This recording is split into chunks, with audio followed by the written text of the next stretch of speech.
안녕하세요. 미소교의 최진영 목사입니다. 2023년 7월 9일 오늘 나에게 주시는 생명수 샘물 한 모금 시작하도록 하겠습니다. 스가랴 9장을 보시겠는데요. 9장 9절부터는 하나님께서 장차 하나님의 나라를 또 메시아를 통해서 회복하실 것에 대한 예언을 주시는데요. 시온에 따라 크게 기뻐할지어다. 예루살렘에 따라 즐거이 부를지어다. 보라 내 왕이 내게 임하시나니 그는 공의로우시고 구원을 베푸시고 겸손해서 나귀를 타시나니 나귀의 작은 것 나귀 새끼니라 이렇게 말씀합니다. 그러니까 메시아를 하나님 보내시는데 구원을 베푸시고 공의로우시고 겸손하신 메시아를 보내시는데 나귀를 타시고 오신다는 것입니다. 예수님께서 마지막에 예루살렘에 입성하실 때 나귀를 타고 오시죠. 네, 그래서 이 나귀 새끼를 타고 오리라 한 그 말씀이 이루어진 것을 우리가 알고 있습니다. 1절에서는 에브라임의 병과 예루살렘의 말을 끊겠고 전쟁하는 활도 끊으리니 즉 전쟁이 끊어진다는 것인데요. 여기서 에브라임은 북이스라엘을 상징을 하고요. 예루살렘은 남유다를 상징합니다.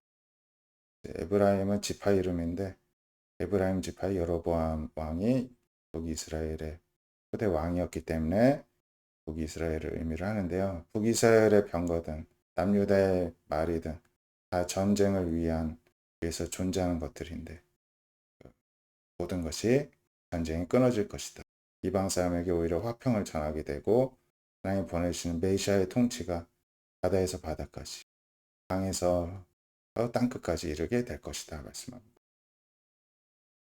또 이제 너로 말할지 여기서 너는 9절에서 시온에 따라 예루살렘 따라 하면서 이제 하나님이 회복하실 때에 하나님의 백성들을 상징을 하는데요. 이제 내 언약의 피로 말미암아 하나님과 과거에 이제 언약을 맺었던 것을 말씀합니다. 하나님이 갇힌 자들을 물 없는 구덩이에서부터 놓았다. 자유롭게 하였다. 갇혔으나 소망을 품은 자들아 너희는 다시 요새로 돌아와라. 내가 오늘도 이루노니 내가 너에게 갑절이나 갚을 소망의 메시지를 전해주신 것을 보게 됩니다. 그래서 오늘날의 하나님 백성이 우리들도 뭔가 갇혀있을 때 자유를 얻을 수 있고 또 빠져나올 수 있고 또 다시 우리가 자유로운 상태로 또 생명을 얻는 삶으로 회복이 될 수 있는 방법은 오직 하나님의 구원에 있음을 우리가 알 수가 있습니다. 로마서 7장 15절에서 25절인데요. 전에도 우리가 반복적으로 보았기 때문에 21절부터만 보겠습니다. 이제 바울이 한 고민을 이야기를 하죠. 그러나 내가 한 법을 깨달았노니 선을 하기 원하는 나에게는 악이 함께 있다는 것입니다. 속사람은 하나님의 법을 즐거워하지만 내 지체 속에서 내 안에서 또 다른 법이 내 마음의 법과 싸워서 내 법으로 나를 사로잡아가는 것을 보게 될 때가 있다. 그래서 오라 나는 공고한 사람이로다. 이 사망의 몸에서 누가 나를 건져. 하나님의 법을 지키기를 바라지만 또 한편에서는 육신이 죄의 법으로 나를 끌고 갈 때가 있다는 거죠. 우리 주 예수 그리스도를 말미암아 하나님께 감사하자는 것입니다. 내 자신이 마음으로는 하나님의 법을, 육신으로는 죄의 법을 숨기를 하는데 이 모순을 극복해 줄 수 있는 분은 예수님밖에 없다는 것입니다. 오늘날 우리도 마찬가지인 줄로 믿습니다. 우리는 계속 육신에 거하는 게 편합니다. 왜냐하면 우리가 내 가운데 태어났기 때문에 태생부터가 그런 존재입니다. 하지만 그렇게 살다가는 영원한 사망 가운데로 가게 되죠. 생명을 얻어야 되는데 힘듭니다. 우리 힘으로 안 됩니다. 이 두 가지 영적으로든 육적으로든 모든 승리를 하신 분이 예수님밖에 없는데 예수님이 우리를 인도해 주시고 도와줄 때만이 그 역시도 복이 가능하고 하나님의 은혜로 살 수 있게 되는 줄로 믿습니다. 마태복음 11장 16절에서 19절을 보시면은 예수님이 이 세대를 이제 비유하기를 아이들이 장터에 앉아서 자기 동물을 부르면서 우리가 너희를 향하여 피리를 불어도 너희가 춤추지 않고 우리가 슬피 울어도 가슴을 치지 아니하였다 함과 같다는 것입니다. 요한이 와서 먹지도 않고 마시지도 않았더니 세례 요한을 가리키는데요. 귀신 들렸다고 하면서 조롱하고 이제 무시하였다는 것이죠. 또 예수님이 와서는 먹고 마시니까 말하기를 보라 먹기를 탐하고 포도주를 즐기는 사람이고 세리와 죄인의 친구로다 이렇게 판단하고 거부감을 가진다는 것이죠. 그래서 지혜는 그 행한 일로 인하여 옳다함을 얻는데 행한 일이 이런 것을 보아서 그들은 지혜도 없다는 것이죠. 그래서 하나님이 피리를 이렇게 부시면은 같이 이렇게 놀기를 원하면 춤을 추면 되는데 멀뚱멀뚱 보고 하나님이 슬피 우시면은 같이 또 가슴을 치면서 동무라고 한다면은 친구라고 한다면은 또 그렇게 또 같이 마음 아파하면 되는데 하나님이 기뻐서 피를 부시든 슬퍼서 우시든 그냥 무뚝뚝하고 그 뭐야 나하고 아무 상관없잖아 남을 나라 하고 멀뚱멀뚱 보고만 있다는 것입니다. 지혜가 없다는 것을 하나님 예수님이 둘러서 말씀하신 거죠.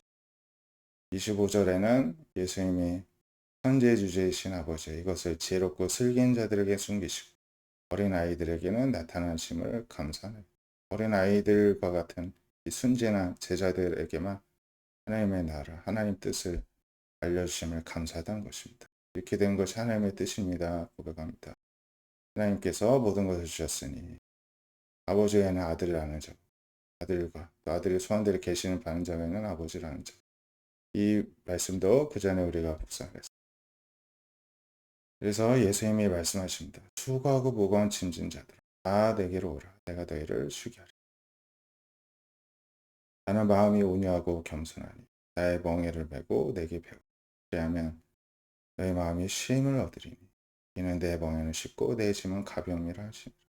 오늘날 우리가 살면서 굉장히 마음의 짐을 많이 가지신 분들이 많습니다.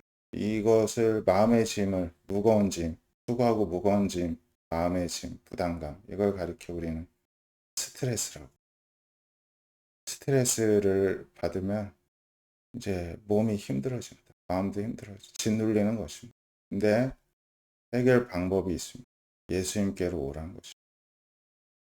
예수님은 마음이 온유하고 겸손하고 우리를 이제 섬겨주시고 받아주시는 스트레스를 내려놓고 예수님이 주시는 멍에를 매라는 것입니다. 예수님께 배우라는 것입니다. 그러면 마음을 쉼을 얻게 되는 예수님이 매게 하시는 멍에는 쉽습니다. 스트레스라는 멍에는 무겁습니다. 예수님이 주시는 짐은 가볍습니다. 세상이 주는 스트레스의 짐은 무겁습니다. 우리를 막 기진맥진하게 합니다. 예수님의 짐은 가볍다는 것입니다. 실제로 그렇죠. 실제로 쉽고 가볍습니다. 좋습니다. 기분 좋습니다. 마음이 편안해지고 힘을 얻습니다. 이것이 지혜이죠. 더 좋은 것을 선택하는 게 지혜입니다. 신앙생활은 바보같이 그냥 무작정 믿는 것이 아닙니다. 더 똑똑한 사람들이 더 좋은 것을 선택하는 것이 바로 믿음이고 신앙생활이라고 저는 그렇게 강조를 하고 싶습니다. 오늘 주일인데요. 오늘 그 각자의 계시는 교회에서 하나님께 예배를 드리셨을 텐데요. 우리 삶이 매 순간이 성전이고 우리 삶이 예배가 되어야 되겠죠. 오늘 이 순간에도 하나님 안에서 예수님의 멍에를 짐을 지고 예수님의 가르침을 배우고 쉼을 드리는 여러분 되시기를 축복합니다. 하나님 감사합니다. 오늘도 우리가 예수님 안에 거하게 하심에 감사를 드립니다. 세상의 짐을 지는 대신에 주님께서 주시는 가벼운 짐, 생명을 살리는 짐, 쉬운 짐을 지고 주님께 배우고 인도하시는 대로 나아감으로써 우리의 육의 삶에서나 영의 삶에서나 모두가 하나님의 뜻대로 살아감으로써 하나님을 기쁘시게 드리고 우리 삶도 보람이 있고 열매가 가득 맺히는 지혜로운 삶이 될 수 있다. 하나님 오늘도 우리를 불쌍히 여겨 주시옵시고 우리를 붙들어 주시고 한 분 한 분을 주님의 길로 인도하여 주시옵소서. 오늘도 주님 안에서 거하고 안식을 누리기를 소망하며 살아계신 예수님의 이름으로 감사 기도드립니다. 아멘. 오늘도 주님 안에서 평안한 그 남은 주일 되시길 바랍니다. 감사합니다.